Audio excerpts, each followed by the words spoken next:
그렇게 가려워서 몸이 무언가를 말하려고 하는 건 아닌지 궁금했던 적이 있나요? 우리가 나이가 들면 몸은 통증, 피로 또는 심지어 가려움증과 같은 섬세한 방법으로 대화를 시작합니다. 대부분의 사람들은 가벼운 가려움을 건조한 피부나 일시적인 자극 때문이라고 생각하지만 사실 그 가려움이 나타나는 부위는 생각보다 더 많은 것을 말해줄 수 있습니다.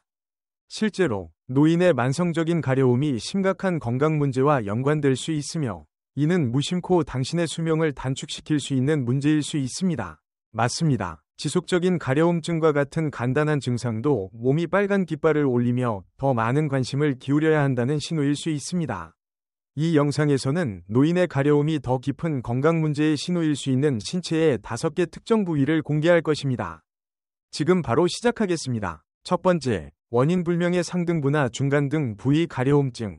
많은 노인들이 상등부나 중간 등 부위에서 지속적인 가려움을 경험합니다. 대개 피부가 건조하거나 오테그가 피부에 닿아 생긴 일시적인 자극으로 간주할 수 있지만 사실 이러한 가려움증은 종종 더 깊은 문제의 신호일 수 있습니다. 실제로 상등부에서 발생하는 가려움의 심각한 원인 중 하나는 간이나 신장 문제입니다. 이 두 기관은 몸에서 독소를 걸러내고 내부 균형을 유지하는 중요한 역할을 합니다. 이들 기관이 제대로 기능하지 않으면 노폐물이 혈액에 축적되어 피부를 자극하고 가려움을 유발할 수 있습니다. 특히 등 부위는 신경이 밀집해 있는 부분이기 때문에 가려움이 더 두드러지게 나타날 수 있습니다. 간이나 신장 기능에 문제가 생기면 피부 가려움증이 오랫동안 지속되며 일반적인 치료에는 반응하지 않고 발진이 동반되지 않는 경우가 많습니다. 또한 이 가려움증은 밤에 주로 발생하는 경향이 있어 잠을 자는데 어려움을 주고 에너지를 고갈시킬 수 있습니다. 이러한 만성적인 가려움증은 노인의 짧은 수명과 관련이 있을 수 있습니다. 가려움증 자체가 위험한 것은 아니지만 이는 심각한 불균형이 서서히 진행되고 있다는 신호일 수 있습니다. 하지만 이를 두려워할 필요는 없습니다. 오히려 몸의 신호에 귀 기울여야 할 이유입니다. 간과 신장의 기능을 확인할 수 있는 간단한 혈액 검사가 도움이 될 수 있습니다. 또한 충분한 수분 섭취와 가공식품의 섭취를 줄이며 술과 소금의 섭취를 제한하는 것이 이들 기관의 부담을 줄이는 데 도움이 될 수 있습니다. 만약 여러 가지 약물을 복용 중이라면 그 약물이 간과 신장에 미치는 영향에 대해 의사와 상담하는 것이 바람직합니다. 두 번째, 종아리 부위의 지속적인 가려움증. 종아리 부위에서 지속적으로 발생하는 가려움증은 흔히 가볍게 여겨지기 쉽지만 때로는 더 심각한 건강 문제를 암시하는 중요한 신호일 수 있습니다. 많은 사람들은 이를 단순한 피부 건조나 나이에 따른 변화로 생각하지만 이 부위에 눈에 띄는 발진이나 자극 없이 가려움이 지속되거나 심해진다면 보다 면밀한 관찰이 필요합니다. 의료 전문가들에 따르면 특히 고령자들이 종아리, 정강이, 발목 부위를 자주 긁는 행동을 보일 경우 이는 종종 혈액순환 장애와 관련이 있으며 말초 동맥 질환, 패드, 위 초기 증상일 수 있습니다. 이 질환은 하체의 말초 혈관을 통해 혈액이 원활하게 흐르지 못하는 상태를 의미합니다. 혈액 공급이 원활하지 않으면 피부는 건조하고 민감해지며 비정상적인 가려움증이 나타날 수 있습니다. 예를 들어 70대 초반의 준서 씨는 최근 들어 쉽게 피로를 느끼고 장시간 앉아 있을 때 다리에서 지속적인 가려움을 경험하기 시작했습니다. 특히 밤이나 오랫동안 움직이지 않은 후에는 그 증상이 더욱 심해졌습니다. 그는 단순한 피부 건조로 여겨 보습제를 사용했지만 큰 효과를 보지 못했습니다. 준서 씨가 미처 알지 못했던 것은 이 가려움증이 혈액순환이 예전만큼 원활하지 않다는 몸의 신호일 수 있다는 사실입니다. 다리가 충분한 혈액을 공급받지 못하면 피부뿐만 아니라 근육과 조직도 점차 약화되기 시작합니다. 이는 심장과 정맥을 포함한 순환계 전체가 더 큰 부담을 안게 된다는 것을 의미합니다. 장기적으로는 심혈관 질환, 뇌졸중, 심지어 인지기능 저하의 위험도 증가할 수 있습니다. 이러한 이유로 다리는 종종 제2의 심장이라 불리며 혈액을 상체로 다시 밀어올리는 데 중요한 역할을 담당합니다. 다리의 기능이 저하되면 신체 전반의 순환 시스템에 영향을 미칠 수 있습니다. 하지만 다행히도 이러한 유형의 가려움증은 조기에 발견할 경우 충분히 관리할 수 있으며 경우에 따라 개선될 수도 있습니다. 가벼운 다리 운동이나 규칙적인 짧은 산책, 앉을 때 다리를 살짝 올려주는 습관만으로도 혈액순환을 크게 개선할 수 있습니다. 또한 충분한 수분 섭취, 편안한 압박 양말 착용, 염분 섭취 제한 등도 큰 도움이 됩니다. 만약 눈에 띄는 발진이나 알레르기 반응이 없음에도 불구하고 다리에서 지속적인 가려움증이 나타난다면 이를 결코 가볍게 넘기지 마시기 바랍니다. 우리의 몸은 때때로 스스로 알릴 수 있는 가장 조용한 방식으로 중요한 신호를 보내고 있을지도 모릅니다. 3번. 자주 두피나 목이 가려움. 노년층이 두피나 목 뒤쪽에서 지속적인 가려움을 겪기 시작할 때 이를 단순한 문제로 여길 수 있습니다. 건조한 피부나 샴푸에 대한 반응일 수 있으며 나이가 들어감에 따라 자연스러운 현상으로 간주될 수 있습니다. 하지만 사실 그 밑에는 더 깊은 원인이 있을 수 있습니다. 많은 노인들에게 이와 같은 가려움은 단순한 피부 문제를 넘어서 스트레스나 염증과 같은 더 복잡한 문제와 관련이 있습니다. 경우에 따라 신경계의 변화가 신체적 및 정신적 회복 능력에 영향을 줄 수 있습니다. 두피와 목 주위의 신경은 매우 민감하며 신체가 압박을 받을 때 특히 오랜 시간 동안 감정적 또는 신경적 스트레스를 겪은 후 가장 먼저 반응하는 부위입니다. 예를 들어 68세 후반의 건우라는 남성을 살펴보겠습니다. 건우는 은퇴 후 새로운 생활에 적응하는 데 어려움을 겪고 있으며 밤에는 불안감을 느끼고 집에 있는 시간이 많아졌습니다. 그는 자신도 모르게 많은 정신적 압박감을 안고 있었으며 최근 몇 달 동안 두피를 자주 긁기 시작했습니다. 처음에는 밤에만 그랬지만 시간이 지나면서 낮에도 자주 긁게 되었습니다. 발진이나 비듬이 없고 원인도 명확하지 않았습니다. 건우는 샴푸를 바꿔보기도 했고 새 베개 커버도 구입했지만 아무런 효과가 없었습니다. 그는 그 가려움이 사실 감정적 스트레스와 신경계의 피로로 인해 신체적으로 나타난 증상일 수 있다는 사실을 몰랐습니다. 우리가 나이를 먹을수록 신체의 스트레스 반응은 점점 덜 효과적으로 나타납니다. 걱정이 잠시 지나가면 차분해지는 것이 아니라 신체는 지속적인 경고 상태를 유지하며 그로 인해 코르티솔 수치가 높아지고 면역 기능이 약화될 수 있습니다. 이런 스트레스는 주로 신경이 민감하게 분포된 두피와 목 부위에서 나타납니다. 이 부위의 만성적인 가려움은 말초 신경병증과 같은 질병과 관련이 있을 수 있으며 심지어 인지 저하의 초기 신호일 수도 있습니다. 이런 경우가 항상 심각한 것은 아니지만 무시해서는 안 됩니다. 다행히도 신경계를 진정시키고 가려움을 완화하는 방법이 존재합니다. 간단한 호흡 운동, 야외 활동, 친구들과의 만남, 또는 잠자리 전에 간단히 일기를 쓰는 것만으로도 신체의 스트레스 신호를 조절하는 데 도움이 될 수 있습니다.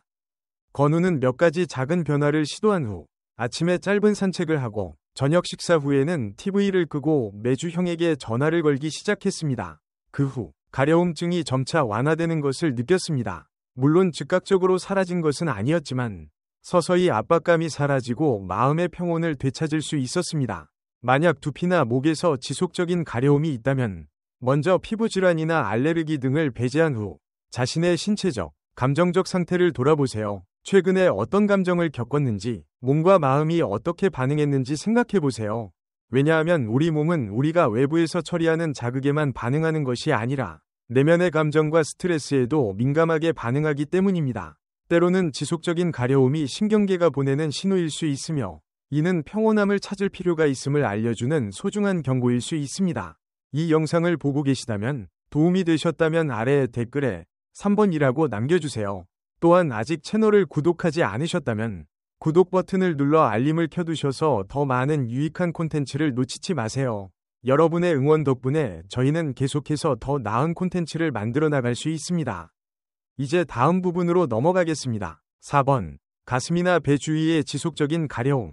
건강이 나빠지고 있다는 신호를 생각할 때 사람들은 보통 호흡 곤란, 어지러움 또는 기억력 문제와 같은 증상을 떠올립니다. 그러나 가슴과 배의 피부, 즉 몸의 앞부분은 내부에서 일어나고 있는 많은 변화를 조용히 알려줄 수 있습니다. 특히 그 부위가 원인 없이 가려울 때 그 신호에 주의를 기울이는 것이 중요합니다.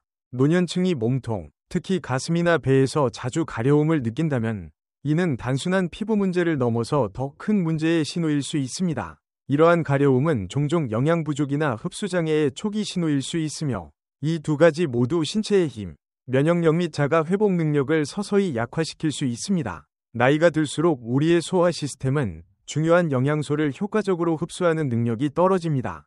특히 비타민 B12, 필수 지방산, 아연, 마그네슘과 같은 미량 원소들이 흡수되지 않거나 부족해지는 경우가 많습니다. 이러한 영양소들이 충분히 공급되지 않으면 피부는 건조해지고 신경신호는 혼란스러워지며 면역 시스템도 약해집니다. 그 결과 가슴과 배와 같은 신경과 혈관이 밀집된 부위가 민감해지고 자극을 받기 쉬워져 가려움증이 발생할 수 있습니다. 그러나 더 중요한 점은 이러한 내부적인 부족이 신체의 근육 강도, 에너지 수준, 심지어 뇌의 명료성 유지 능력에도 영향을 미친다는 것입니다. 노인에게 있어 영양 부족이 가장 위험한 이유는 그 부족이 종종 체중 변화 없이 숨어 있다는 점입니다. 체중이 줄지 않더라도 몸은 여전히 필요한 영양소가 부족할 수 있기 때문에 이 점을 무시해서는 안 됩니다. 5번. 항문 및 생식기 주위의 가려움증. 항문과 생식기 주위의 가려움증은 많은 노년층에게 민감한 문제로 다가올 수 있으며 이들은 종종 이를 노화 과정의 일환으로 간과하거나 무시하는 경향이 있습니다. 그러나 이러한 부위에서 지속적인 가려움증을 경험한다면 이는 신체 내부에서 발생하는 더 심각한 건강 문제의 신호일 수 있으며 이를 무시하면 원치 않는 결과를 초래할 수 있습니다. 대다수의 경우 노인의 항문 및 생식기 주위의 가려움증은 단순한 피부 건조나 일반적인 곰팡이 감염에 의한 것이 아닐 수 있습니다. 이는 당뇨병, 칸디다 곰팡이 감염 또는 신장질환과 같은 잠재적인 건강 문제의 증상일 수 있습니다. 이러한 질병들은 민감한 부위의 피부를 가렵고 자극적으로 만들어 적절한 치료가 이루어지지 않으면 상태가 악화될 수 있습니다. 이 부위에서 가려움증을 유발하는 일반적인 원인 중 하나는 당뇨병입니다. 혈당 조절이 잘 되지 않으면 신체는 당을 대사하는 데 어려움을 겪을 뿐만 아니라 칸디다 곰팡이 감염에 쉽게 걸리게 됩니다. 이로 인해 가려움증과 불편함이 발생하며 특히 서해부, 항문, 생식기 부위에서 두드러지게 나타납니다. 칸디다 곰팡이 감염은 피부를 붉고 따갑게 만들며 특히 습한 환경에서는 박테리아와 곰팡이가 번식하기 쉬워져 심한 가려움증을 일으킬 수 있습니다. 또한 신장질환도 이 부위에서 가려움을 유발할 수 있습니다. 신장 기능이 저하되면 신체는 독소를 충분히 배출하지 못하고 혈액 내에 노폐물이 축적됩니다. 이는 몸 전체의 피부, 특히 항문과 생식기 부위를 가렵고 불편하게 만들 수 있습니다. 이외에도 이 부위의 가려움증은 면역 시스템과 관련된 문제의 신호일 수 있습니다. 예를 들어 건선이나 알레르기성 피부염과 같은 질병은 서해부 피부를 더 민감하게 만들어 습도나 온도 변화 또는 심지어 위생용품과 같은 요소들로 인해 쉽게 자극을 받을 수 있습니다. 문제는 이 지속적인 가려움증이 때때로 단순한 문제로 오해될 수 있다는 점입니다. 노인들은 이를 간과하거나 스스로 치료하려 할 수 있지만 그 원인이 더 심각할 수 있다는 사실을 인지하지 못할 수도 있습니다. 만약 가려움증이 단순한 위생용품 변경이나 보습크림 사용 등의 방법으로 완화되지 않는다면 실제 원인을 파악하기 위해 의사를 방문하는 것이 중요합니다. 특히 항문이나 생식기 주위에서 명확한 염증이나 알레르기 반응 없이 지속적인 가려움이 있다면 즉시 의사를 찾아 상담과 치료를 받는 것이 바람직합니다. 또한 가려움증과 함께 배뇨 빈도 증가, 피로감 또는 이유 없는 체중 감소와 같은 증상이 동반된다면 이는 당뇨병이나 신장질환과 같은 더 심각한 건강 문제의 신호일 수 있습니다. 이 부위의 가려움증은 불편을 초래하고 삶의 질에 영향을 미칠 수 있지만 적절한 발견과 치료가 이루어지면 충분히 관리할 수 있으며 심각한 합병증을 예방할 수 있습니다.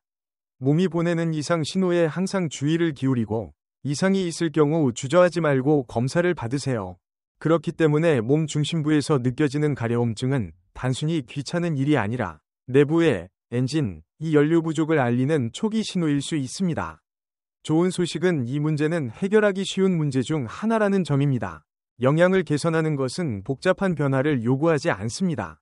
간단한 보충만으로도 큰 차이를 만들 수 있습니다. 예를 들어 한 줌의 씨앗, 삶은 계란 1개, 몇 개의 신선한 베리 또는 고급 종합 비타민을 추가하는 것만으로도 시간이 지남에 따라 눈에 띄는 차이를 느낄 수 있습니다. 만약 가슴이나 배 부위에서 가려움증을 느끼고 예전처럼 충분히 먹지 않는다면 이는 자신을 다시 돌봐야 할 때가 되었다는 부드러운 알림으로 받아들여 보세요. 더 편안하게 느끼기 위해서만이 아니라 더 건강하고 오랫동안 살아가기 위해서입니다. 이 영상을 계속 보고 계시고 이 정보가 유용하다면 아래에 4번이라고 댓글을 달아주세요. 그리고 아직 구독하지 않으셨다면 구독하고 알림벨을 켜셔서 어떤 영상도 놓치지 않도록 하세요. 여러분의 지원은 우리가 질 좋은 콘텐츠를 계속 만들어 여러분에게 정보를 제공하고 영감을 줄 수 있도록 도와줍니다. 결론. 이제 당신이 몸의 4가지 특별한 가려움 부위에 대해 알게 되었으니 잠시 조용한 시간을 갖고 이렇게 자문해 보세요. 최근에 그중 하나의 징후를 느꼈나요? 어디에서 잠깐 가려움증이 생긴 것은 해롭지 않아 보일 수 있지만 우리가 보았듯이 각기 다른 가려움은 더 깊은 의미를 숨기고 있을 수 있습니다. 다리의 혈액 순환 불량, 간이나 신장이 스트레스를 받고 있다는 신호, 두피에 깊게 남은 스트레스, 그리고 가슴과 배 부위에서 나타나는 미세한 영양 결핍의 징후까지 당신의 몸은 항상 당신과 대화를 시도하고 있습니다. 그것은 소리치지 않으며 속삭입니다. 그리고 그 속삭임은 종종 피부를 통해 나타납니다. 가장 중요한 점은 이 중 어떤 신호도 운명이 정해졌다는 뜻이 아니라는 것입니다. 사실 각 신호는 하나의 초대입니다. 자기 자신을 되돌아보고 잠시 속도를 늦추며 몸이 진정으로 필요한 것을 제공하라는 초대입니다. 작은 경고가 더 큰 문제로 발전하기 전에 말이죠. 당신은 조금 더 많이 걸을 수도 있고, 조금 더 건강하게 먹을 수도 있으며, 조금 더 깊이 쉴 수도 있고, 자신과 다른 사람들과 다시 연결될 수도 있습니다. 오늘 그중 어떤 신호가 익숙하게 느껴진다면 그것을 무시하지 마세요. 작은 변화로 시작하세요. 그리고 만약 당신이 그런 신호를 한 번도 경험하지 않았다면 그것은 더 좋습니다. 하지만 이제 무엇을 주의 깊게 살펴봐야 하고 상황이 변하기 시작하면 무엇을 해야 하는지 알게 되었습니다. 왜냐하면 목표는 단지 오래 사는 것이 아니라 더 오랫동안 명료하고 독립적이며 즐겁게 사는 것이기 때문입니다. 몸의 초기 신호를 듣는 것, 심지어 가려움증의 신호까지, 그것은 이를 실현하는 가장 스마트한 방법 중 하나입니다. 오늘 함께 해주셔서 감사합니다. 우리는 여러분의 의견을 듣고 싶습니다. 아래에 댓글을 남기고 오늘 배운 것과 그것을 어떻게 삶에 적용할 계획인지 공유해주세요. 여러분의 생각은 저희에게 매우 중요하므로 주저하지 말고 공유해주세요. 여러분의 댓글을 읽는 것은 저희에게 큰 동기와 영감을 줍니다. 이 영상이 유익했다면 좋아요를 누르고 구독하고 공유해주세요. 여러분의 응원은 우리가 계속해서 가치 있는 콘텐츠를 만들어 정보를 제공하고 영감을 줄 수 있도록 도와줍니다. 시청해주셔서 감사합니다. 다음 영상에서 만나요.